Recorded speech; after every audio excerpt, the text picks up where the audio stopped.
Queridas irmãs, queridos irmãos, que a paz do Senhor Jesus esteja conosco.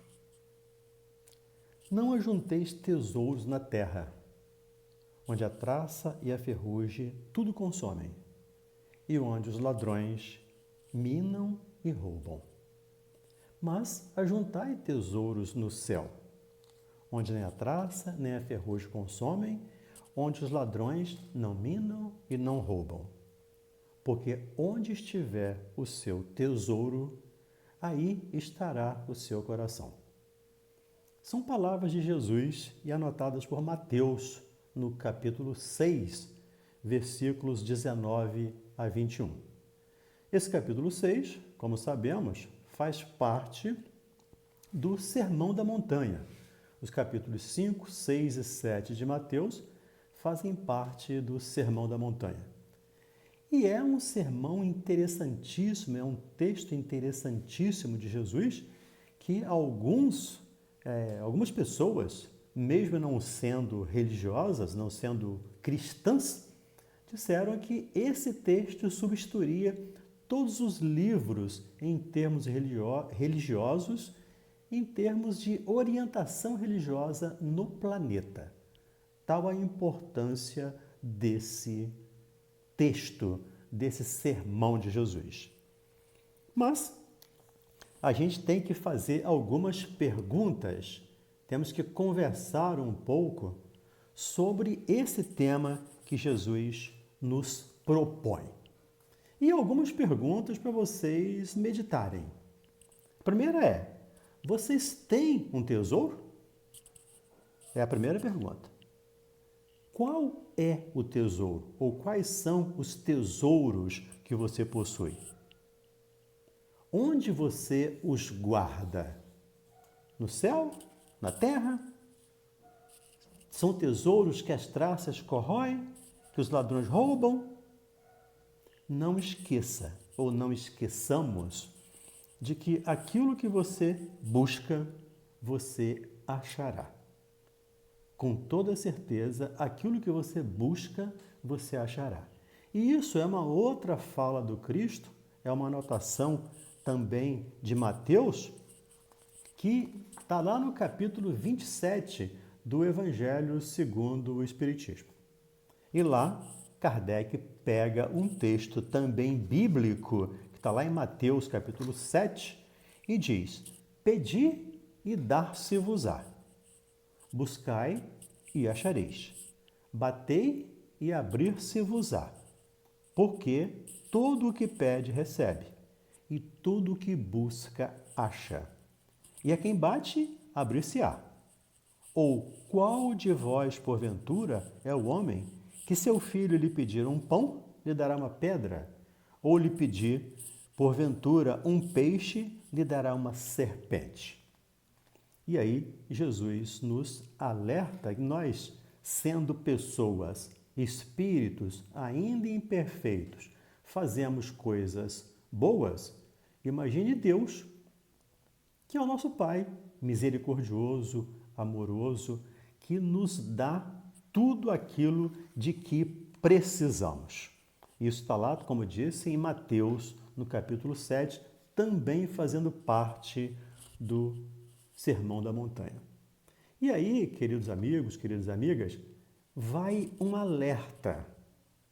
Cuidado com o que você pede, pois você poderá ser atendido.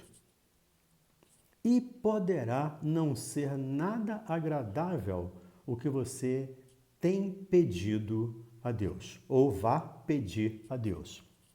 Porque você pode, como diz lá o evangelista, bata e se abrirá, peça e se vos dará.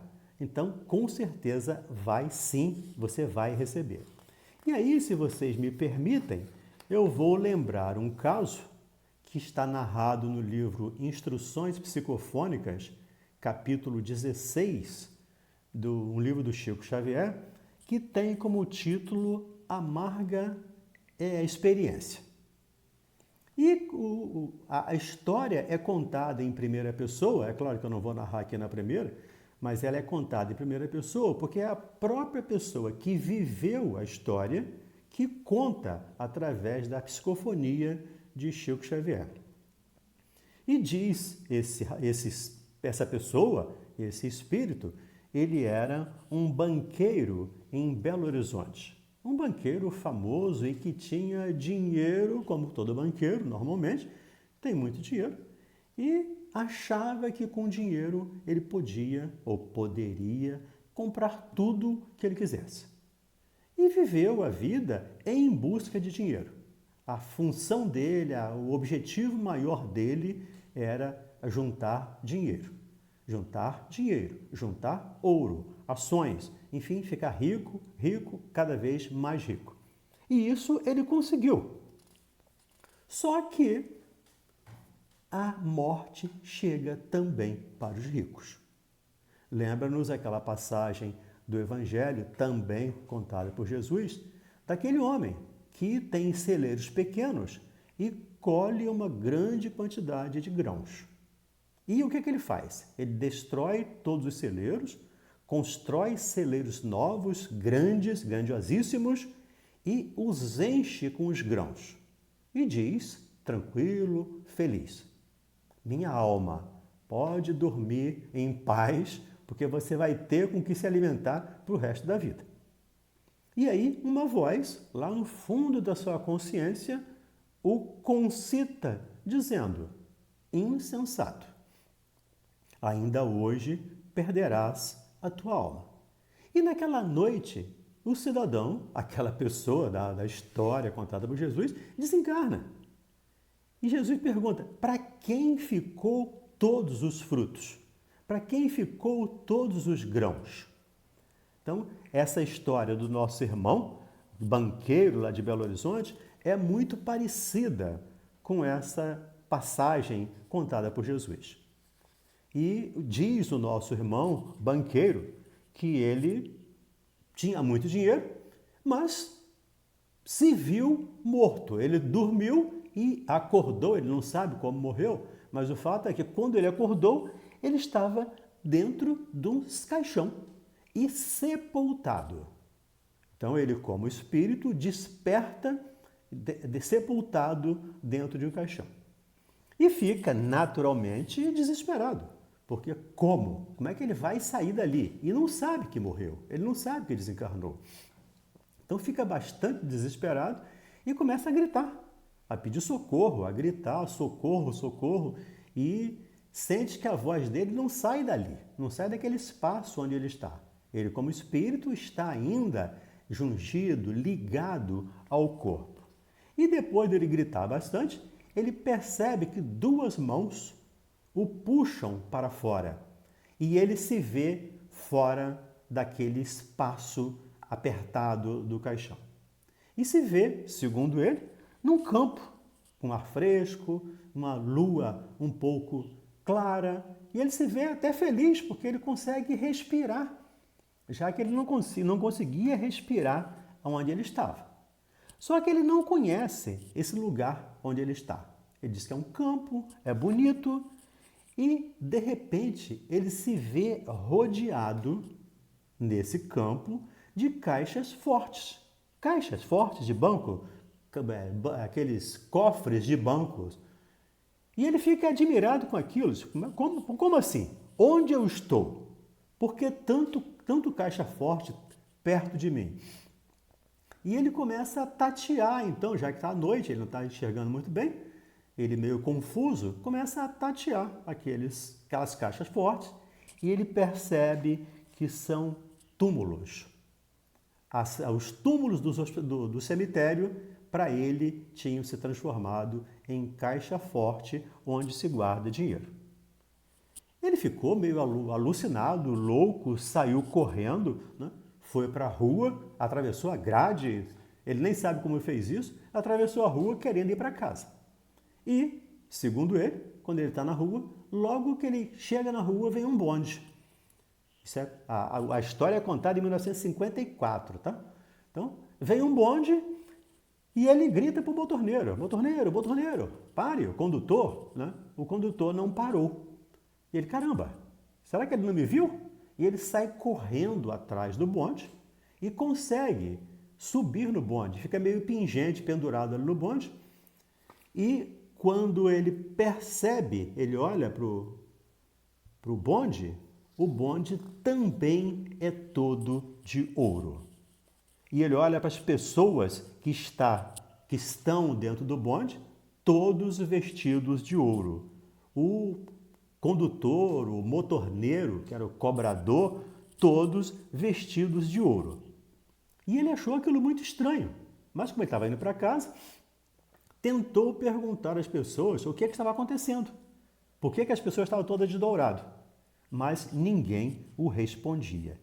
E ele ficou muito transtornado com aquilo. Então correu, saltou do bonde depois e foi para casa. E quando ele chega em casa, ele bate na porta e ninguém atende. Aí quando ele olha para frente do prédio dele, todo o prédio era de ouro. Como ninguém abriu a porta, ele deitou ali no chão mesmo e passou o resto da noite ali no chão. De manhã, quando ele viu a porta entreaberta, ele entrou correndo. Entrou para dentro de casa, só que ninguém o recebeu. Então, mais uma estranheza para ele, dele entrar em casa e os familiares, ninguém o receber. Mas como ele estava muito cansado, falou, eu vou dormir e depois eu volto para conversar com eles. E vai para o quarto. Só que quando ele chega no quarto, não tem cama, não tem colchão. A cama é de ouro, o colchão é de ouro. E ele não consegue deitar naquela pedra, aquela coisa dura ali que faz um mal para ele.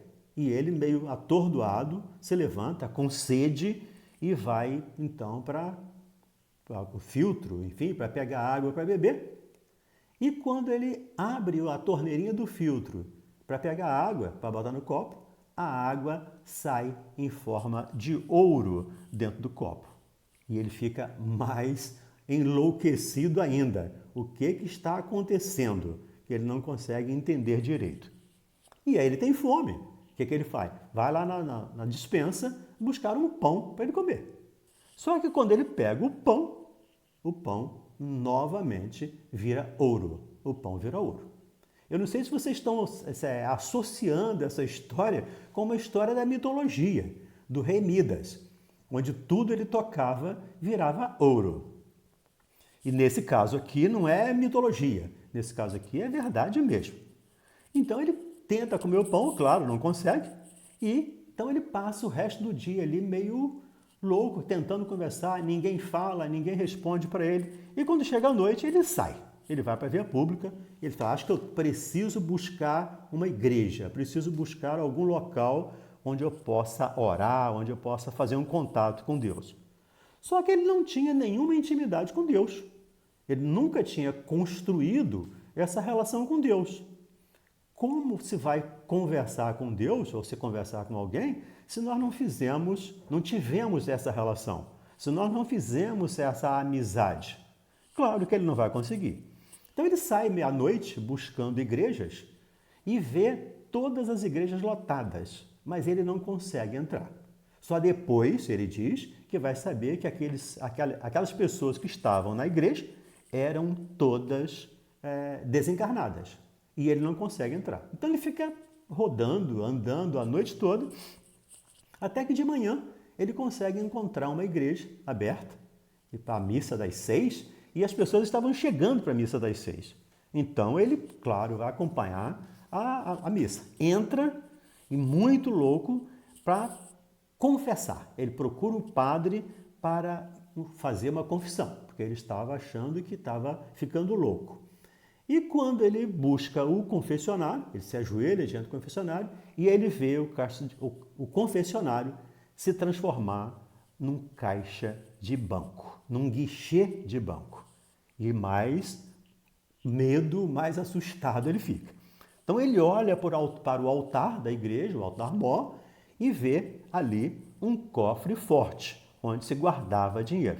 Meu Deus, o que está acontecendo comigo? Eu estou mesmo enlouquecendo, não tem como. E tudo que ele olha era estranho, porque ele olha o missal, o livro de missas lá do padre, e ele vê também um livro de anotações que ele tinha, onde ele fazia as anotações que ele ganha, do dinheiro que ele ganhava, inclusive dos que ele ganhava fora dos trâmites normais, digamos assim, no caixa 2. Então ele via aquele livro ali dessa maneira. Para ele, mais uma coisa. Então ele lembra da Virgem Maria. Pois a mãe, Maria, é mãe, ela vai me ajudar com toda certeza. E ele então se vira para a estátua, para a imagem da Virgem Maria, que tinha no altar ao lado.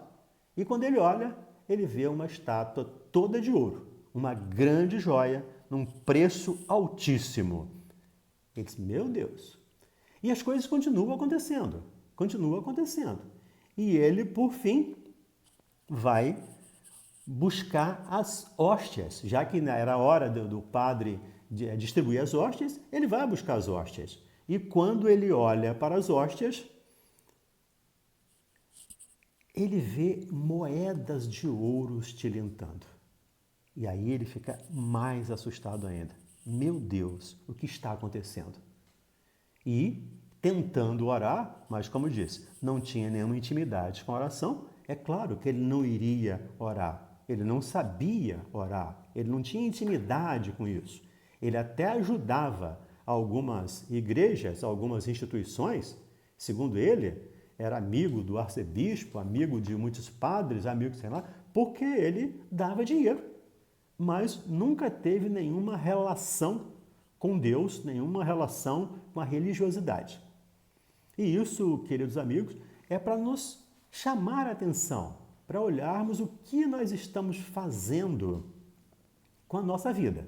O que nós estamos armazenando na nossa vida.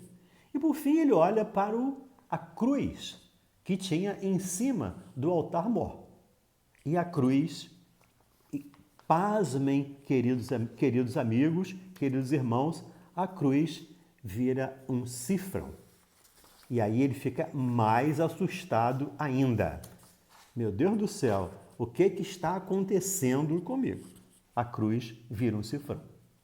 E ele saiu louco, né? Saiu correndo da igreja e ouve uma voz dentro da cabeça dele, ele não sabia de onde vinha, mas dentro da cabeça dele, dizendo, tá vendo? O que você procura na casa de Deus, você acha. O que você pede a Deus, Ele te dá. Você passou a vida inteira buscando ouro, buscando dinheiro. Pronto. Agora, tudo que você quer é ouro. E tudo que você vê é ouro. Então, você tem ouro agora à vontade para dispensar aí, para viver o resto da sua vida. Claro que ele já estava morto. E ele se sente muito mal com aquilo. Então ele pensa, continua com fome, continua com sede. E ele, segundo ele, foi buscar uma fonte que ele conhecia, um bairro chamado Caixa d'Água, e lá tinha uma fonte onde jorrava água. E ele disse, eu vou lá beber água, porque eu estou morrendo de sede. E ele vai lá e se deita como um animal, porque ele já não tem mais condições nem de estender as mãos. Ele deita como um animal para beber a água. Quando ele bota a boca na água, a água se endurece, a água se transforma em sólido e adivinha em que ela se transforma? Se transforma também em ouro. E ele fica mais apavorado ainda.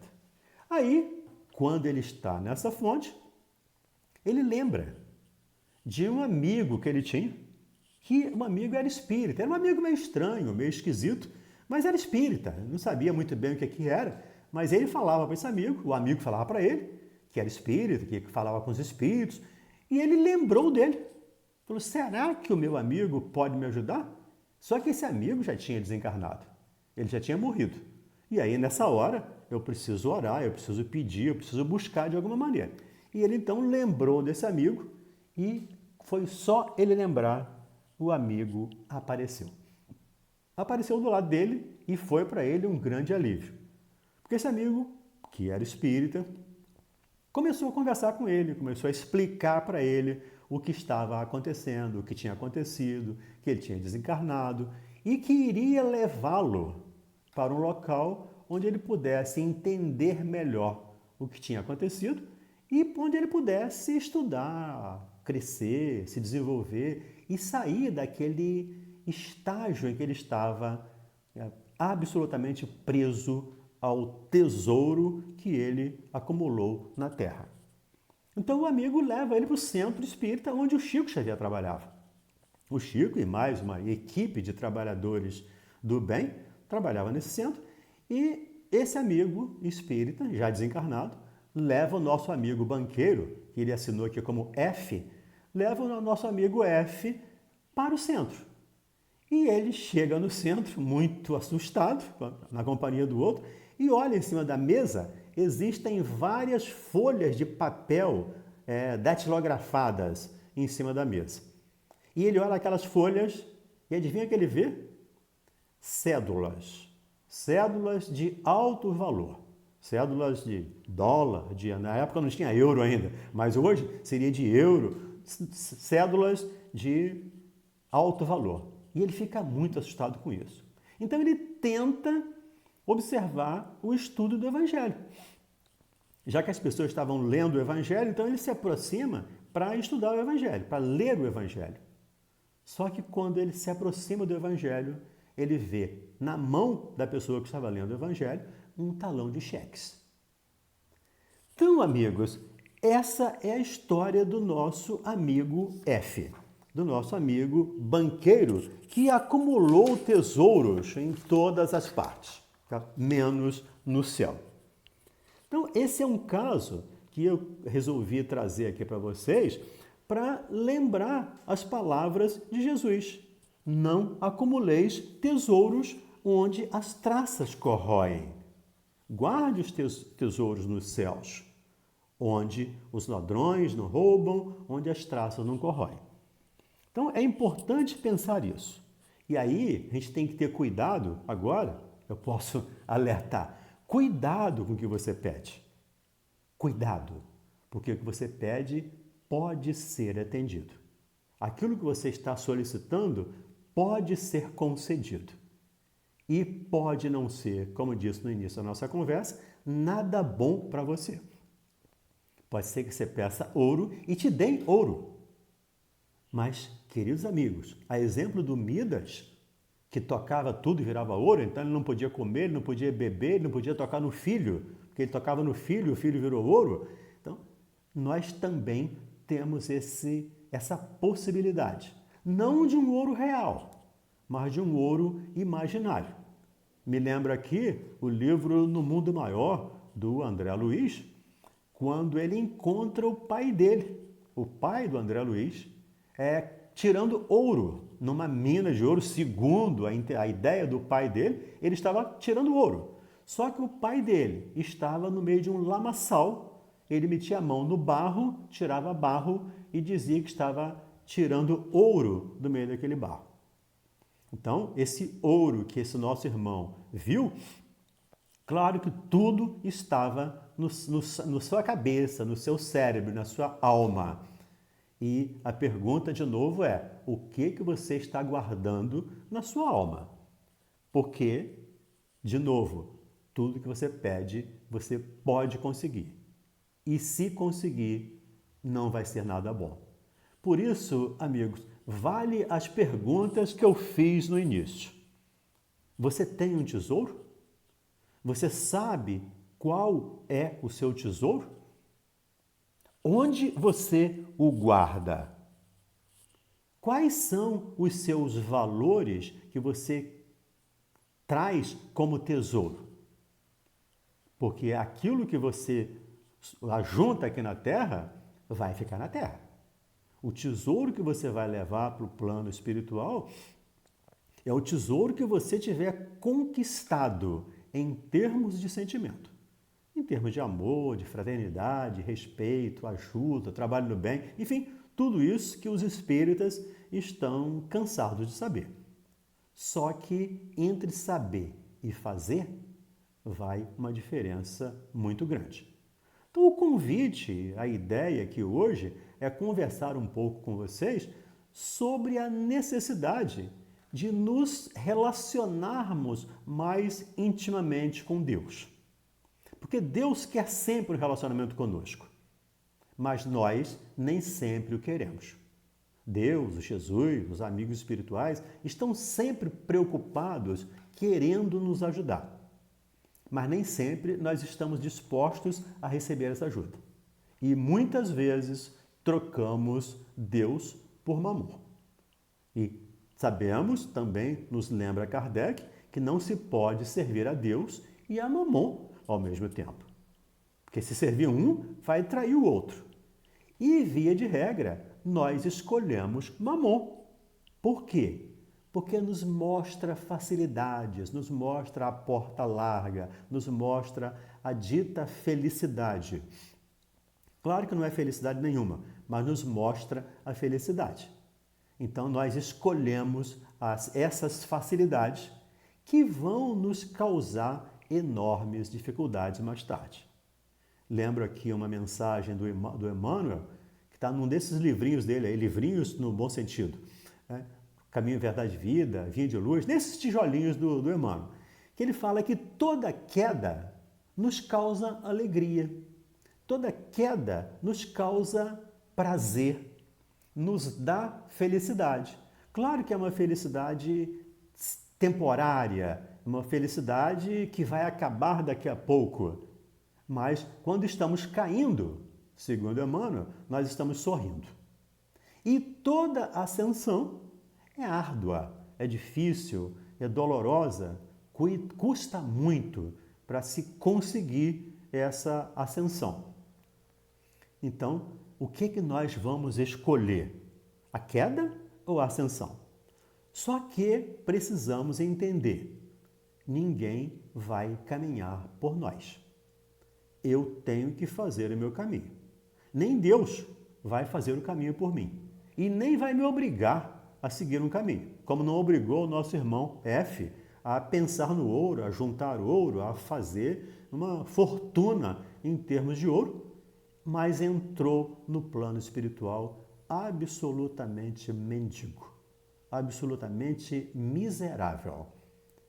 E quantos, né, miseráveis aqui, miseráveis no sentido de não ter bens materiais, quantas pessoas, né, com falta de tudo em termos de recursos materiais, entra no plano espiritual rico, vestido aí sim de dourado, mas não de ouro, mas sim de luz, que ele projeta em função do trabalho feito, em função do trabalho que ele realizou.